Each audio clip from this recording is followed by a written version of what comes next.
Euro കപ്പിൽ ഇന്നലെ തീപാറും പോരാട്ടമായിരുന്നു കാഴ്ചവെച്ചത്. ഗ്രൂപ്പ് എഫിൽ വമ്പന്മാരായ പോർച്ചുഗലും ജർമ്മനിയും തമ്മിൽ നേരിട്ടപ്പോൾ പോർച്ചുഗലിനെ 2-നെതിരെ 4 ഗോളുകൾക്കാണ് ജർമ്മനി തോൽപ്പിച്ചത്. ഒരു മൊയ്നീള അറ്റാക്കിംഗ് ഫുട്ബോളായിരുന്നു ജർമ്മനിയും പോർച്ചുഗലും ഇന്നലെ നടത്തിയത്. കളിയുടെ 15-ാം മിനിറ്റിൽ ബെർണാഡോ സിൽവയുടെ ലോങ് ബോളിൽ കൗണ്ടർ അറ്റാക്ക് നടത്തി ക്രിസ്ത്യാനോ റൊണാൾഡോയിലൂടെയായിരുന്നു പോർച്ചുഗലിന്റെ ആദ്യ ഗോൾ കണ്ടെത്തിയത്.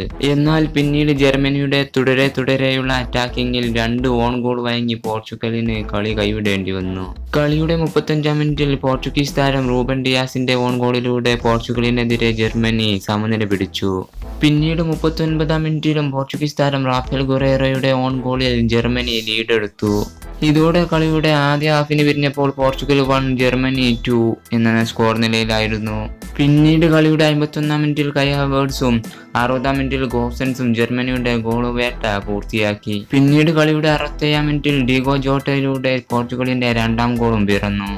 ഇതോടെ കളി അവസാനിച്ചപ്പോൾ പോർച്ചുഗൽ 2 ജർമ്മനി 4. ഇതോടെ ഗ്രൂപ്പ് എഫിൽ എല്ലാ ടീമുകളും 2 മത്സരം വീതം പിന്നിട്ടപ്പോൾ ഫ്രാൻസാണ് 1-ാം സ്ഥാനത്ത്, 2-ാം സ്ഥാനത്ത് ജർമ്മനിയും, 3-ാം സ്ഥാനത്ത് പോർച്ചുഗലും, 4-ാം സ്ഥാനത്ത് ഹംഗറിയുമാണ്.